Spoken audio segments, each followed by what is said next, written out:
Prince Sultan Air Base just became the most consequential story of this entire war. Not because of the missiles, not because of the fires burning on its runways right now, but because of what this base is, what was on it, what has now been destroyed there, and what the Islamic Revolutionary Guard Corps just demonstrated to every military planner, every allied government, and every American pilot currently flying over the Persian Gulf by hitting it again.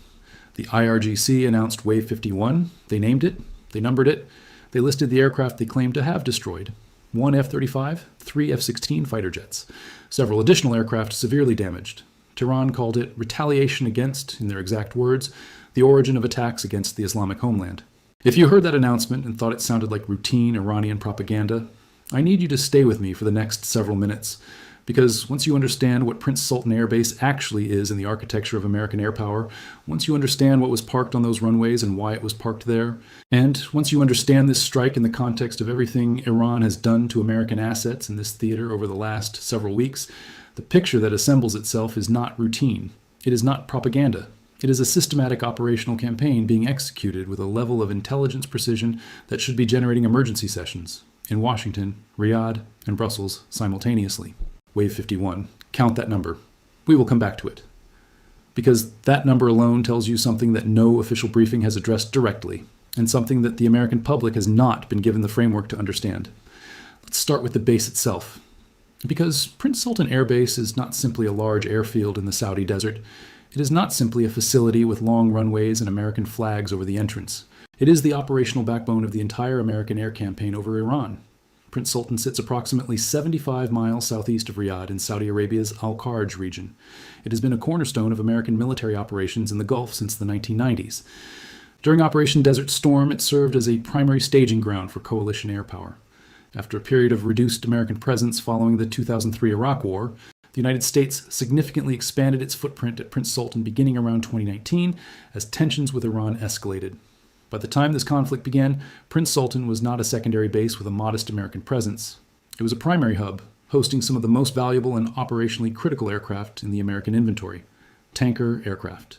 The KC-135 Stratotankers and KC-46 Pegasus aircraft that serve as the aerial gas stations, allowing American fighters to fly strike missions deep into Iranian territory without returning to more distant bases after every sortie. Without forward-based tankers at Prince Sultan, the operational radius of every F-35 and F-16 flying from Gulf state bases shrinks dramatically. Missions that currently take a certain number of flight hours suddenly require additional refueling chains, additional aircraft, additional coordination, and additional exposure time in contested airspace. The tankers at Prince Sultan are not support aircraft in any secondary sense. They are the infrastructure that makes the entire strike campaign's current tempo mathematically possible. E-3 Sentry aircraft.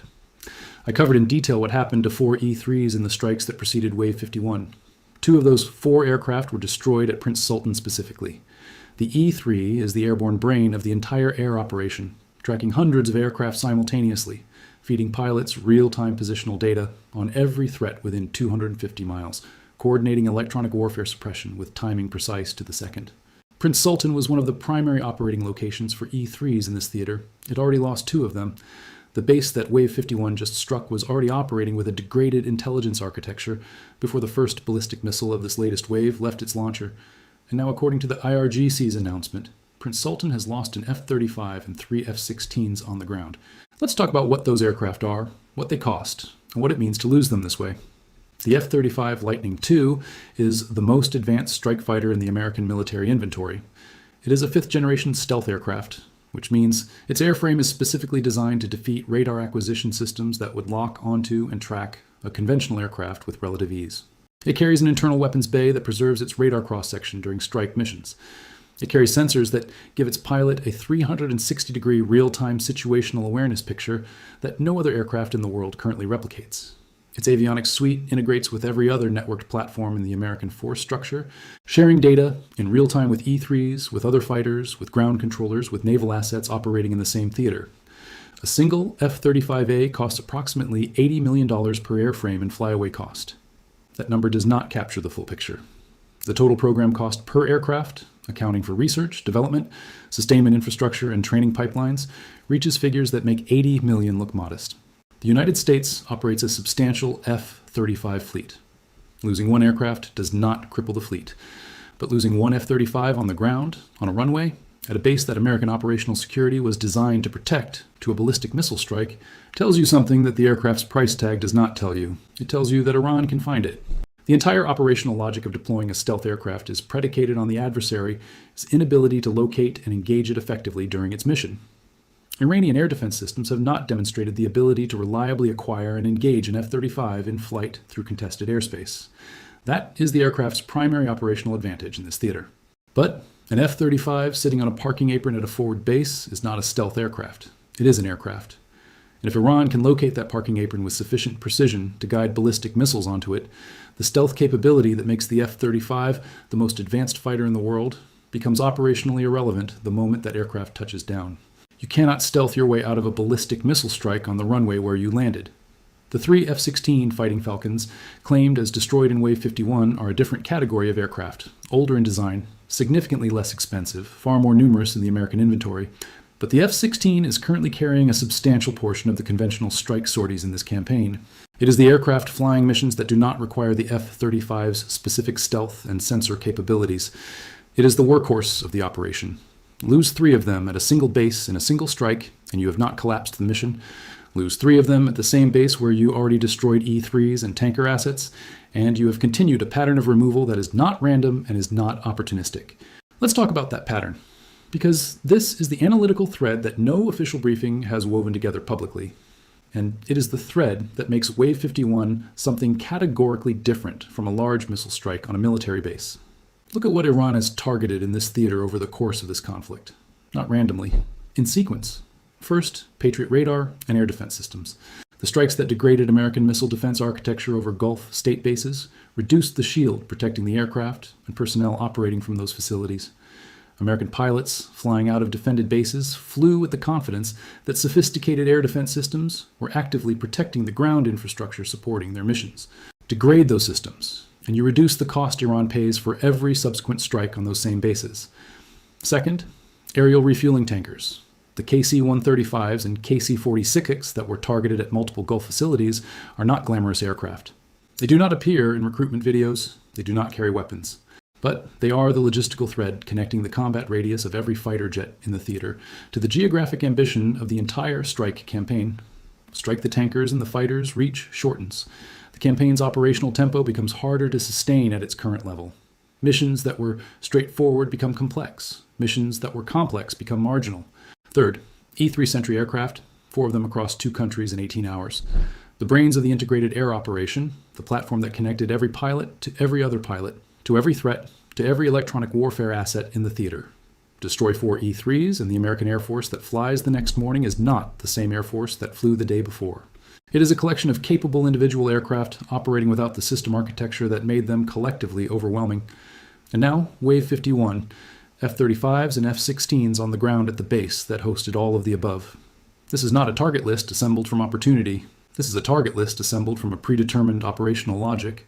Someone in Tehran, or in whatever planning architecture Iran is drawing on, wrote down the components of American air power integration in this theater and built a strike campaign around removing them one layer at a time. Air defense first, then reach, then coordination, then the aircraft themselves at the hub from which all of it operated. You are not watching Iran attack American air power. You are watching Iran disassemble it. Let me be precise about something before we continue, because intellectual honesty matters in conflict analysis more than it does almost anywhere else. And the failure to apply it is how audiences end up with false pictures of wars that have real consequences. The IRGC's damage claims should be treated as claims until independently verified. Iran has a documented and consistent history of inflating battle damage assessments for domestic political messaging and regional psychological effect. The Iranian government's public announcements about strike results are produced by the same institutional apparatus responsible for presenting the Islamic Republic favorably to its own population and to regional audiences who are watching this conflict very carefully. Those audiences have different interests and different frames than an American defense analyst trying to assess actual capability attrition. The United States has not officially confirmed the loss of an F-35 at Prince Sultan. Saudi Arabia has not issued a public damage assessment. Independent verification of what is currently burning on those runways is, by the nature of active military operations at classified facilities, extremely difficult to obtain in real time. So let us hold the specific numbers with appropriate skepticism. Let us accept the possibility that Iran has overstated the damage. that the F-35 claim is either false or represents a non-combat ready airframe, that the F-16 count is higher than the actual losses. And then let us ask what remains true even after applying that skepticism as aggressively as possible. Prince Sultan was struck by ballistic missiles. That is confirmed. Multiple impacts occurred at a base hosting American stealth fighters, conventional strike aircraft, tankers, and previously E-3 Sentry aircraft. That is confirmed. The IRGC was able to target this base with enough precision to place ballistic missiles in proximity to parking aprons hosting the most protected aircraft in the American inventory. That is confirmed by the fact that the strike happened at all. Even if every specific loss claim Iran made is inflated by 50%, the targeting demonstration itself is serious. Gravely serious. Because the question is not whether one F-35 or two F-35s burned on that runway. The question is how Iran continues to locate, target, and strike aircraft that American operational security is explicitly designed to make difficult to find and impossible to hit effectively from a distance. That question does not get easier to answer depending on Iran's exact damage numbers. It gets harder. Tehran's public framing of Wave 51 deserves its own analysis because it is not simply propaganda. It is a strategic communication designed for multiple audiences simultaneously, and each audience is receiving a different part of the message. For Iran's domestic audience, the framing is straightforward. The Islamic Republic is striking back against the forces attacking the homeland. The IRGC is performing its stated function. The revolution is defended. The missiles are flying and the enemy's aircraft are burning. This framing serves obvious internal political purposes during a conflict that is costly and domestically contested. For regional Arab audiences, particularly in the Gulf states, the message is more pointed. Tehran did not describe Prince Sultan as a military target selected on operational grounds. Tehran described it as the origin of the attacks against the Islamic homeland. That framing is directed at Riyadh with a precision that matches the missiles directed at its runways. It tells Saudi Arabia, and every other Gulf state hosting American military assets, that in Iran's operational and rhetorical framework, the hosting relationship itself constitutes participation in the war, not neutrality with American bases on your soil, not a distinction between the base and the host nation. The base and the host nation are the same target category in Tehran's declared logic. Saudi Arabia has to sit with that framing. It has to sit with it while two of its American-hosted E-3s are already destroyed, and while its runways have now absorbed 2 waves of Iranian ballistic missile strikes, while its own E-3 variant aircraft sit at the same facilities that Iran has demonstrated both the capability and the willingness to strike. The private conversations happening inside the Royal Saudi Air Force right now about what to do with those aircraft and how to weigh the American alliance against the Iranian threat calculation are not conversations any official statement from Riyadh will capture, but they are happening. For international audiences, and specifically for Moscow and Beijing, the message of Wave 51 is the one that requires the least translation. Russia's military analysts will observe that Iran has now struck an F-35 on the ground at a forward base. They will note the targeting precision required. They will note the intelligence architecture that had to be in place to achieve it. They will add this data point to their existing models of how American air power can be degraded in a high-intensity conflict, and they will draw conclusions that have nothing to do with the Persian Gulf specifically.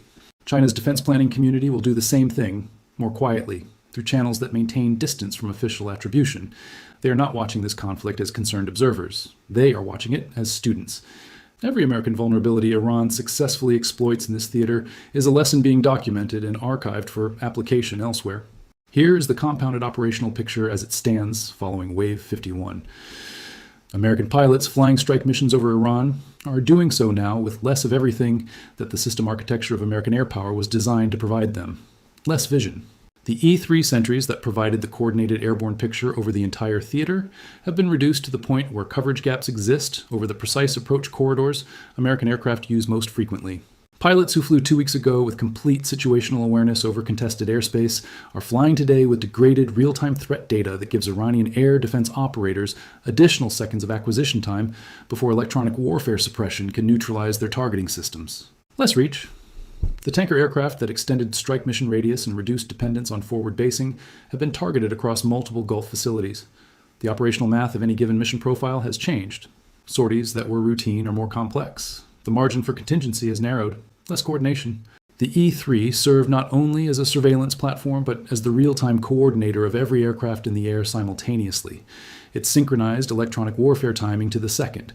It managed the spacing between strike packages and support aircraft. Without it, each aircraft flies with more independence and less integration. Independence and integration are not equivalent capabilities in contested airspace. Integration wins. Independence survives sometimes. And now, less inventory at the most important forward base in the theater. Whether the F-35 claim holds to confirmed fact or not, Prince Sultan has absorbed 2 waves of Iranian strikes. The base that was the hub of the American operational architecture in this theater has been struck, has lost assets, and is operating in a security environment where every commander on those runways understands that Iran has demonstrated the capability and willingness to do this again. The American Air Force that flies tomorrow morning is structurally different from the American Air Force that flew at the beginning of this conflict. It is flying with real, confirmed, irreplaceable losses in the platforms and infrastructure that made it not just a collection of capable individual aircraft, but a networked, integrated, mutually supporting force. The individual aircraft are still highly capable. The network connecting them, protecting them, extending their reach, and coordinating their actions is thinner than it was. And thin networks fail at the moments, and in the places you least expect them to, because their failures are not uniform. They are concentrated precisely at the points of greatest operational demand.